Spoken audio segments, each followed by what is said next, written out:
नमस्कार दोस्तों, आप सुन रहे हैं विश्वनाथ ताम्रकार को। और ये प्री प्रोसेसर डायरेक्टरी में 7th लेक्चर है प्रोग्रामिंग इन सी में। तो हम ये जो 3 टॉपिक हमारे बचे हुए थे वो हम डिस्कस करेंगे।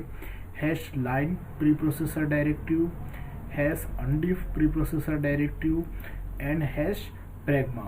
और इससे रिलेटेड इसके सिंटैक्स कैसे डिक्लेयर करना है, कैसे यूज़ करना है और उससे रिलेटेड प्रोग्राम, ये सारी चीज़ें हम इसमें डिस्कस करेंगे। तो सबसे पहला जो है hash line preprocessor directive, तो बहुत ही सिंपल है ये। हम बताते हैं इसके बारे में। आपको अगर सिंटैक्स देखना हो, टर्बो सी के एडिटर पे आपको ये फैसिलिटी मिलती है कि हर जो भी फीचर्स जो सी के द्वारा प्रोवाइडेड हैं वो सारे फीचर्स जो है आपको हेल्प में दिख जाएंगे और आप देख सकते हैं इसे हेल्प के थ्रू। हैश लाइन आपको टाइप करना है, एंटर प्रेस करना है और यहाँ पर लिखा हुआ है hash line directive causes the compiler to think that the line number of the next source line is given by constant and the current input file is given by the identifier। तो अगर हम इसे समझें तो source line मतलब हमारा जो source program है उसमें जो लाइन है उसकी बात हो रही है, नेक्स्ट लाइन जहां पर इस प्री प्रोसेसर डायरेक्टरी को लिखा जाएगा। तो कंपाइलर को यह कंपाइलर एज्यूम करेगा उस नेक्स्ट लाइन को, उसका लाइन नंबर एज्यूम करेगा जो हम कांस्टेंट पास करेंगे उससे, और जो फाइल नेम है जिस फाइल को वो फाइल नेम एज्यूम करेगा जो हम यहाँ पर आइडेंटिफायर पर देते हैं, जैसा कि आप देख रहे हैं। और यहाँ पे आइडेंटिफायर देना ऑप्शनल है। अगर हम आइडेंटिफायर नहीं देते मतलब फाइल का नाम पास नहीं करते हैं तो वह जो करेंट वर्किंग फाइल है उसी फाइल को वहाँ पर वो एज्यूम करेगा। तो यहाँ पर एक छोटा सा एग्जाम्पल है, आप देख सकते हैं हैश लाइन 55। तो इसके बाद जहाँ पे भी हम ये लाइन लिखेंगे उसके बाद की लाइन को लाइन नंबर 55 कंसिडर किया जाएगा और जो फाइल का नाम है वो फाइल का नाम main.cpp कंसिडर किया जाएगा। तो सिंपल अगर सरल शब्दों में बोला जाए तो hash line preprocessor directory is used to cause the compiler to think the line number of the next source line is given by the constant and the current input file name is given by the identifier। तो ये line number set करने के लिए किया जाता है, हम ये भी कह सकते हैं। एक प्रोग्राम देखते हैं तो ये और भी बहुत अच्छे से आपको क्लियर हो जाएगा। यहाँ पर ये प्रोग्राम आपके स्क्रीन के सामने है। इस प्रोग्राम में आप देख सकते हैं बहुत ही सिंपल सा प्रोग्राम है। यहाँ पर studio.h, यहाँ पर हमने मेन फंक्शन स्टार्ट किया है और यहाँ पर हमने सबसे पहले clr फंक्शन कॉल किया है, उसके बाद fun1 को कॉल किया है, फिर fun2 को कॉल किया है हमने, और उसके बाद यहाँ पर हमने ये लाइन जो है ये दी है 100। तो ये जो fun_1 ये कैसे डिफाइन किया जा रहा है ये आप देख सकते हैं। हैश दिया है, उसके बाद लाइन, उसके बाद एक स्पेस और उसके बाद हमने 100 और उसके बाद हमने कोई आइडेंटिफायर नहीं दिया है। तो ये क्या कंसिडर होगा, जो करेंट फाइल का नाम है वो। तो यहाँ पे देख सकते हैं। तो यहाँ पे कंपाइलर को हम ये सोचने के लिए कह रहे हैं कि ये जो नेक्स्ट लाइन है वो लाइन नंबर क्या है, 100 है। तो ये fun1 जो जहाँ से है ये लाइन नंबर 100 हो गया और उसके बाद ये करली ब्रैकेट वाला जो है वो लाइन नंबर 101 हो गया। और ये वाली जो लाइन है print of function 1 the current line number is %d, यहाँ पर एक मैक्रो का इस्तेमाल किया गया है या कांस्टेंट बोला जा सकता है, अंडरस्कोर लाइन, उसके बाद अंडरस्कोर। तो ये जो है होल्ड करता है करेंट लाइन नंबर को। और आप देख सकते हैं दूसरा hash line preprocessor directive हमने यूज़ किया है, और यहाँ पर जो है फन C_2 जो फंक्शन है इस वाले लाइन को हम दे रहे हैं लाइन नंबर 200। आप देख सकते हैं कि यहाँ पर 4-5 लाइन का ही गैप है, लेकिन हमने अगर इसे 200 सेट किया है तो ये अब 200 सेट हो जाएगा, और ये वाली जो प्रिंट ऑफ वाली लाइन है ये हो जाएगी 202। तो एक हिसाब से हम देख सकते हैं कि इसका इस्तेमाल लाइन नंबर सेट करने के लिए किया जाता है। हम इसे रन करके देखते हैं। हम सबसे पहले कंपाइल कर लेते हैं, तो प्रोग्राम सक्सेसफुली कंपाइल हो रहा है। अब हम नेक्स्ट जो करते हैं इसे रन करके देखते हैं, तो प्रोग्राम सक्सेसफुली रन हो गया है। अब हम इसका आउटपुट देखते हैं। ये आउटपुट आपकी स्क्रीन के सामने है। fun1 the current line number is 102, fun2 the current line number is 202। तो एक हिसाब से आपको समझ में आ गया होगा कि ये लाइन नंबर सेट करने के लिए किया जाता है। अब जो नेक्स्ट प्री प्रोसेसर डायरेक्टरी हम डिस्कस करने वाले हैं हैश अनडिफ, तो ये भी बहुत ही सिंपल है, आप देख सकते हैं। इसके बारे में भी आप चाहें तो हेल्प जो टर्बो सी का हेल्प है वहाँ से आप सिंटैक्स और डेफिनेशन देख सकते हैं। तो ये हम टाइप कर रहे हैं यहाँ पे हैश अनडिफ, ये ऑटोमेटिकली आ गया। इस पर आप एंटर प्रेस करना है तो उसकी डेफिनेशन ओपन हो जाएगी। तो यहाँ पे hash undef directive is use to undefine a symbol. तो यहाँ पे जो सिंबल बोला जा रहा है it is not a symbol, it is a macro. Symbol का मतलब यहाँ पर मैक्रो कहा गया है। तो यहाँ पे और एक डिस्क्रिप्शन देखिए है, hash undefined preprocessor directive undefined a symbol, symbol मतलब macro, specifies by the identifier. तो ये जो आइडेंटिफायर के द्वारा स्पेसिफाई किया जाता है उसे वो अनडिफाइन करता है, विच was previously defined with has defined directive. तो अगर सरल शब्दों में आप इसके बारे में लिखना चाहे तो hash undefined preprocessor directive is use to undefined a macro which was previously defined by hash defined directive. तो ये डेफिनेशन आप चाहें तो लिख सकते हैं। इसका एग्जांपल आप देख सकते हैं हैश अनडिफ डीबग। तो ये लाइन जैसे ही हम लिखेंगे तो उसके बाद डीबग जहाँ जहाँ पे होगा वो अनडिफाइंड हो जाएगा। अगर और डिटेल में आप इसके बारे में पढ़ना चाहें तो ये सिंटेक्स आप यहाँ से नोट कर सकते हैं, और डिटेल में और पढ़ना चाहें तो यशवंत कानेटकर की बुक है उसका PDF हम ओपन करते हैं, वहाँ से हम इसके बारे में और अच्छे से पढ़ सकते हैं। और अभी भी आपको ये समझ में आ चुका होगा।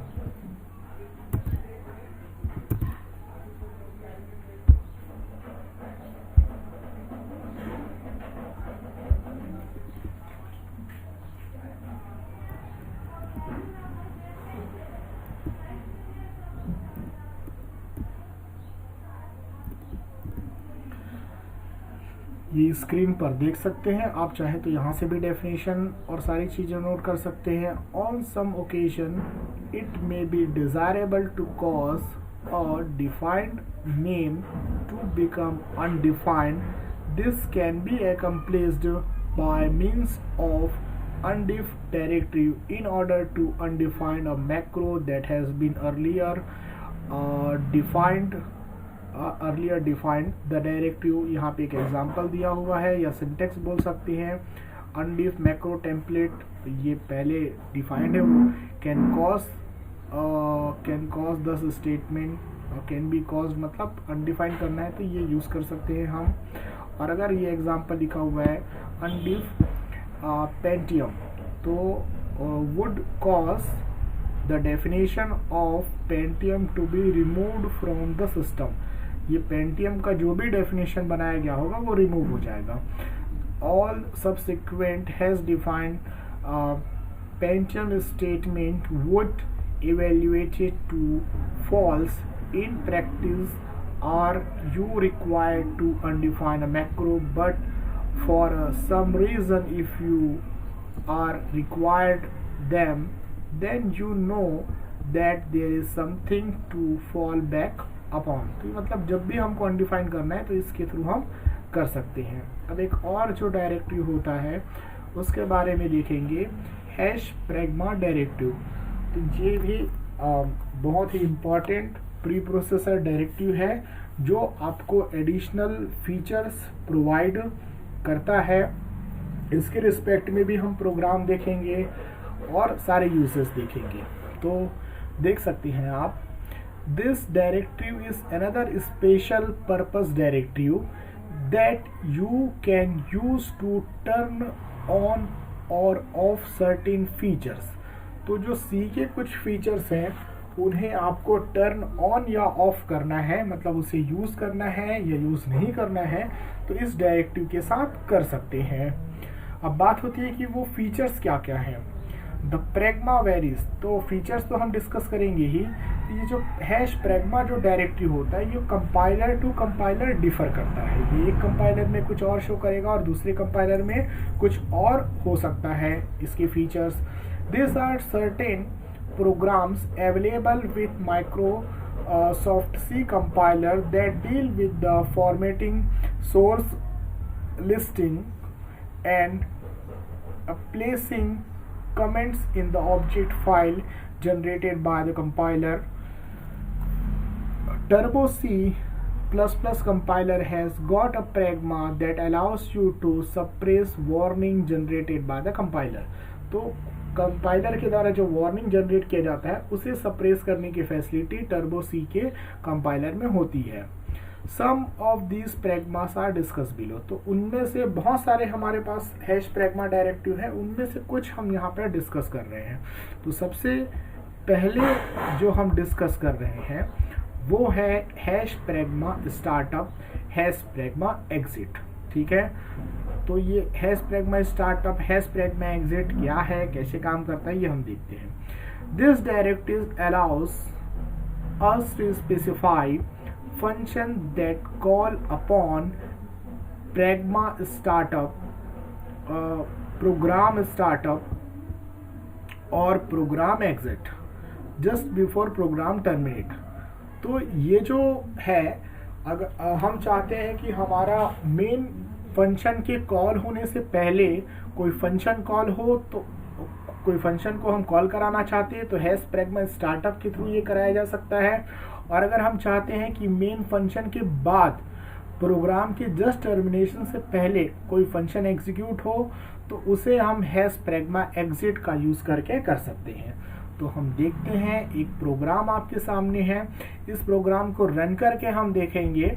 तो ये प्रोग्राम बहुत ही सिंपल है। इस कंसेप्ट को एक्सप्लेन करने के लिए हमने ये दो फंक्शन यहाँ पर डिक्लेयर हुआ है, वाइड फन 1 और वाइड फन 2, और उसके बाद हम ये हैश प्रैग्मा डायरेक्टिव यूज कर रहे हैं। हैश प्रैग्मा स्टार्टअप के सामने हमने दिया है फन 1, हैश प्रैग्मा एग्जिट के बाद हमने दिया है फन 2।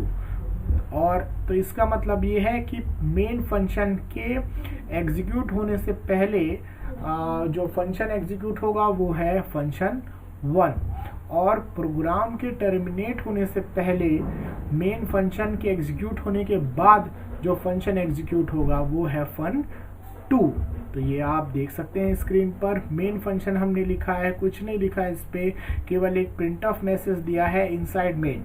और फन 1 में भी हमने केवल एक प्रिंट ऑफ मैसेज दिया है इनसाइड फन 1, और वाइड फन 2 और उसमें भी एक सिंपल सा मैसेज दिया है इनसाइड फंक्शन 2।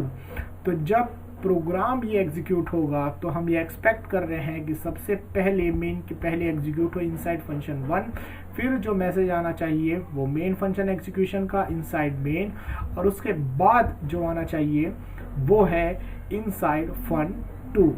तो ये प्रोग्राम हम एग्जीक्यूट कर सकते हैं, और इसका डिस्क्रिप्शन अगर आपको देखना हो तो ये भी बुक में बहुत अच्छे से दिया हुआ है। हम आपको ये चीज़ें रन करके दिखाते हैं।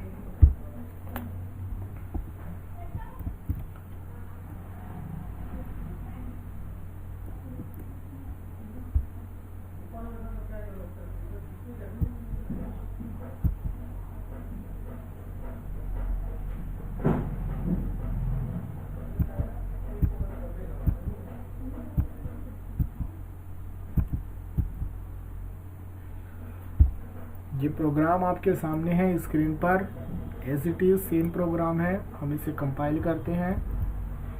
प्रोग्राम कंपाइल हो गया सक्सेसफुली। अब हम इसे रन करते हैं। प्रोग्राम सक्सेसफुली रन हो गया। इसका आउटपुट हम देखते हैं। तो जैसा आउटपुट हमने एक्सपेक्ट किया था सेम वही आउटपुट आ रहा है। इनसाइड fun1 पहले आ रहा है मेन के, उसके बाद इनसाइड मेन और इसके बाद इनसाइड fun2। तो ये हमने देखा कि हैश प्रैग्मा स्टार्टअप और हैश प्रैग्मा एग्जिट ये कैसे काम करता है। अब इसके बाद हम एक और जो है प्रैग्मा डायरेक्टरी देखेंगे, हैश प्रैग्मा वॉर्न। तो यहाँ पे वॉर्न जो है वो स्टैंड करता है वार्निंग के लिए। वार्न किसके लिए स्टैंड करता है? वार्निंग के लिए। तो यहाँ पे हम देख सकते हैं this directive tells the compiler whether or not we want to suppress a specific warning. तो इसकी सहायता से हम कंपाइलर को यह कह सकते हैं कि हम किसी वार्निंग को हम सप्रेस करना चाहते हैं या नहीं करना चाहते। तो हम कैसे ये कर सकते हैं? बाय डिफ़ॉल्ट तो जो भी वार्निंग हमें शो होना है वो तो शो होता ही है, लेकिन अगर हम चाहते हैं कि कुछ शो ना हो तो वो हम कैसे कर सकते हैं वो इस एग्जांपल में हम देखेंगे, इस एग्जांपल प्रोग्राम के थ्रू। तो यहाँ पर हमने क्या क्या प्रैग्मा यूज किया है वो हम देखते हैं। हैश प्रैग्मा वॉर्न, यहाँ पर एक माइनस का सिंबल लगा हुआ है और यहाँ पर लिखा हुआ है RVL रिटर्न वैल्यू। तो रिटर्न वैल्यू से रिलेटेड जो भी वार्निंग होंगे वो इसके लिए स्टैंड करता है, तो वो ये नहीं आएंगे अगर आप ये प्रीप्रोसेसर डायरेक्टरी यूज करते हैं। वार्न -PAR, तो ये PAR stands for the parameter not used. Parameter के रिस्पेक्ट में ये होगा। और यहाँ पे एक और है हैश प्रैग्मा वार्न -REC, तो REC stand for the unreachable code. अब ये प्रैग्मा हमने ऊपर यूज किया है। अब हम अपने प्रोग्राम को देखते हैं। तो सबसे पहला है हमारे प्रोग्राम में इंट f1, और यहाँ पर हम कुछ नहीं कर रहे हैं, एक इंटीजर वेरिएबल हम इस फंक्शन के अंदर डिक्लेयर किया है। अब यहाँ पर देखा जाए तो एक वार्निंग आनी चाहिए इसके रिस्पेक्ट में कि function should return a value, और symbol a is not used, the variable a is not used. और ये दूसरा फंक्शन देखते हैं हम यहाँ पे fun2, तो यहाँ पर तो कोई एरर आने के चांसेस, वार्निंग की चांसेस नहीं है, बट ये आ सकता है कि the variable x is never used, x is never used. और यहाँ पर एक आ रहा है the parameter x is never used, तो ये पैरामीटर के रिस्पेक्ट में है। और यहाँ पे फंक्शन 3 हम देख रहे हैं, यहाँ पर x की वैल्यू रही से रिटर्न कर दी जा रही है और यहाँ पर x++ लगाया जा रहा है। तो यहाँ पे एक एक्सपेक्टेशन है कि जो वार्निंग यहाँ पे आना चाहिए अनरीचेबल कोड के रिस्पेक्ट में। तो यहाँ पर जैसा कि हमने ये आना चाहिए function should return a value, parameter never used और अनरीचेबल कोड के रिस्पेक्ट में वार्निंग। तो ये 3 वार्निंग हम एक्सपेक्ट कर रहे हैं कि इस प्रोग्राम को जब हम कंपाइल करें तो कंपाइलर हमको ये शो करना चाहिए। ठीक है, ये यहाँ पर इसका डिस्क्रिप्शन भी दिया हुआ है जो मैंने आपको एक्सप्लेन किया है। अब हम ये देखते हैं, इसको हम रन करके कंपाइल करके देखते हैं क्या ये जो हम हैश प्रैग्मा यूज़ कर रहे हैं इसके थ्रू वास्तव में ये चीज़ें हो रही है या नहीं हो रही है। तो ये हम इसको कॉपी करते हैं प्रोग्राम को, Ctrl+C, नोटपैड ओपन करते हैं हम।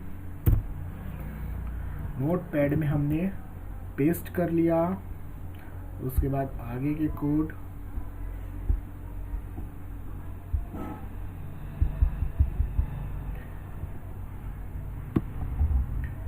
ये आगे का कोड हमने कॉपी किया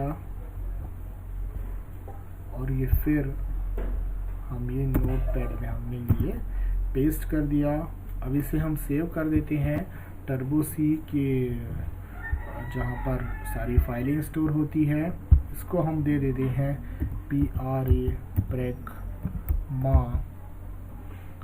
pragma2.c। तो ये सेव हो गया। अब हम इसे टर्बो-C में ओपन करते हैं। इसके लिए सबसे पहले करंट सेशन को हटाना पड़ता है क्योंकि वो जो फाइल लोड हुई है वो नहीं दिखाएगी, इसीलिए हम एग्जिट कर रहे हैं टर्बो-C से। और फिर से हम इसे ओपन करते हैं तो ये हम ओपन कर रहे हैं, आप देख सकते हैं। तो यहाँ पे हम ओपन कर रहे हैं, ओपन ये प्रैग्मा 2। तो ये प्रोग्राम आपके स्क्रीन पर ओपन हो चुका है और हम इसे कंपाइल करते हैं। तो यहाँ पर तो एरर आ रहा है, देखते हैं क्या एरर है। बैड प्रैग्मा डायरेक्टरी, ओके, ये थोड़ा सा वहाँ से मिसमैच हो गया है। यहाँ हम माइनस लगा दे रहे हैं, माइनस लगा दे रहे हैं, ये माइनस लगा दिया हमने। कंपाइल को हमने कंपाइल किया, देखिए केवल एक ही वार्निंग आ रही है और बाकी जो 3 वार्निंग और आनी थी वो वार्निंग्स नहीं आ रही है। देख सकते हैं A is assign a value that is never use. तो A में जो वैल्यू असाइन है वो नहीं यूज हो रही है। बाकी parameter never used, function should not return a value, और ये अनरीचेबल कोड जो है वो नहीं आ रहा है। अब हम इस सारे प्रैग्मा को हटाकर देखते हैं।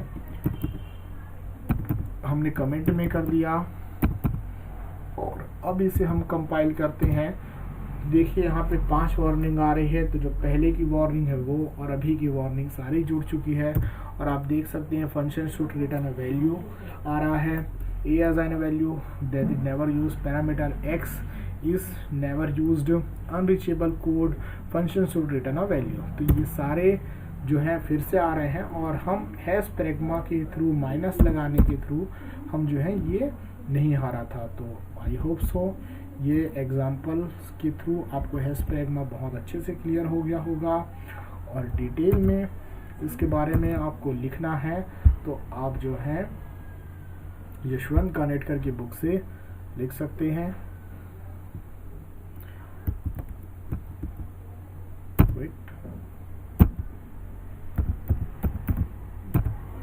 तो thank you very much for watching this video. अब हम लोग नेक्स्ट वीडियो पर मिलते हैं।